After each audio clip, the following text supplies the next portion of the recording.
A wise child accepts a parent's discipline. A mocker refuses to listen to correction. Wise words will win you a good meal, but a treacherous people have an appetite for violence. Those who control their tongue will have a long life. Opening your mouth can ruin everything. Lazy people want much but get little, but those who work hard will prosper. The godly hate lies, the wicked cause shame and disgrace. Godliness guards the path of the blameless, but the evil are misled by sin. Some who are poor pretend to be rich. Others who are rich pretend to be poor. The rich can pay a ransom for their lives, but the poor won't even get threatened. The life of the godly is full of light and joy, but the light of the wicked will be snuffed out. Pride leads to conflict. Those who take advice are wise. Wealth from get-rich-quick schemes quickly disappears. Wealth from hard work grows over time. Hope deferred makes the heart sick, but a dream fulfilled is a tree of life. People who despise advice are asking for trouble. Those who respect a command will succeed. The instruction of the wise is like a life-giving fountain. Those who accept it avoid the snares of death. A person with good sense is respected. A treacherous person is headed for destruction. Wise people think before they act. Fools don't, and even brag about their foolishness. An unreliable messenger stumbles into trouble, but a reliable messenger brings healing. If you ignore criticism, you will end in poverty and disgrace. If you accept correction, you will be honored. It is pleasant to see dreams come true, but fools refuse to turn from evil to attain them. Walk with the wise and become wise. Associate with fools and get in trouble.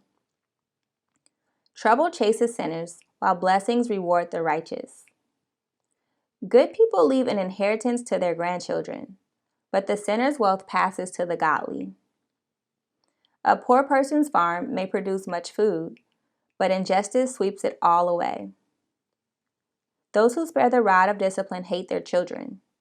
Those who love their children care enough to discipline them. The godly eat to their heart's content, but the belly of the wicked goes hungry. I will now read the commentary for Proverbs chapter 13. You have not mastered self-control if you do not control what you say. Words can cut and destroy. James recognized this truth when he stated, "The tongue is a flame of fire. It is a whole world of wickedness," in James chapter 3, verse 6. If you want to be self-controlled, begin with your tongue. Stop and think before you react or speak. If you can control this small but powerful member, you can control the rest of your body. Blameless living safeguards your life. Every choice for good sets into motion other opportunities for good. Evil choices follow the same pattern, but in the opposite direction.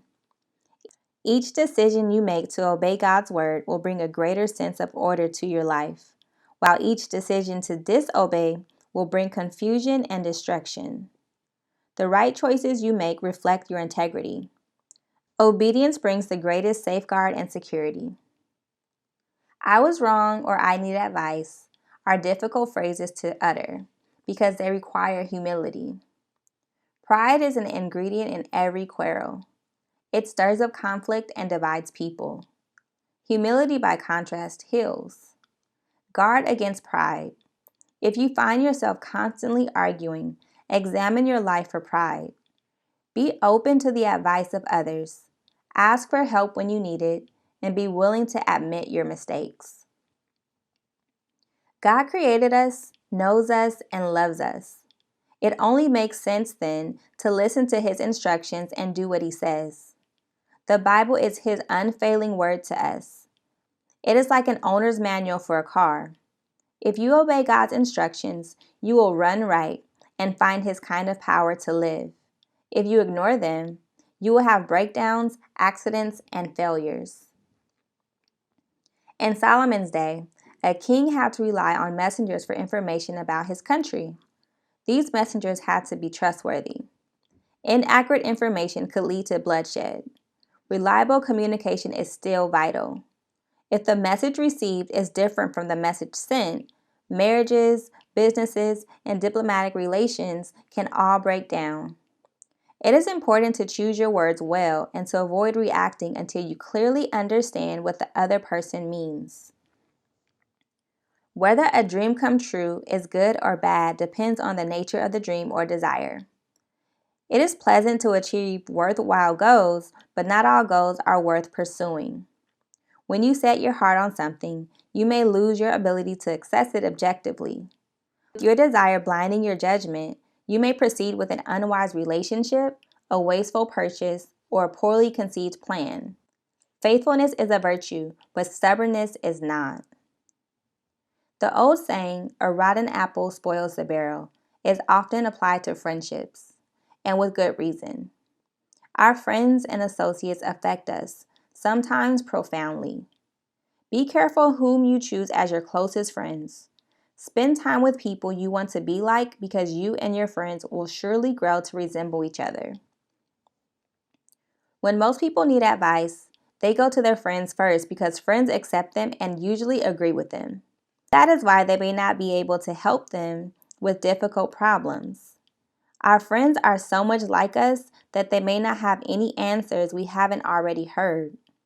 Instead, we should seek out older and wiser people to advise us. Wise people have experienced a lot in life and have succeeded. They are not afraid to tell the truth. Who are the wise, godly people who can warn you of the pitfalls ahead? The poor are often victims of an unjust society. A poor man's soil may be good, but unjust laws may rob him of his own produce. This proverb does not take poverty lightly or wink at injustice. It simply describes what often occurs. We should do what we can to fight injustice of every sort. Our efforts may seem inadequate, but it is comforting to know that in the end, God's justice will prevail. It is not easy for a loving parent to discipline a child, but it is necessary. The greatest responsibility that God gives parents is the nurture and guidance of their children. Lack of discipline puts parents' love in question because it shows a lack of concern for the character development of their children. Disciplining children averts long-range disaster. Without correction, children grow up with no clear understanding of right and wrong and with little direction to their lives. Don't be afraid to discipline your children. It is an act of love. Remember, however, that your efforts cannot make your children wise. They can only encourage your children to seek God's wisdom above all else.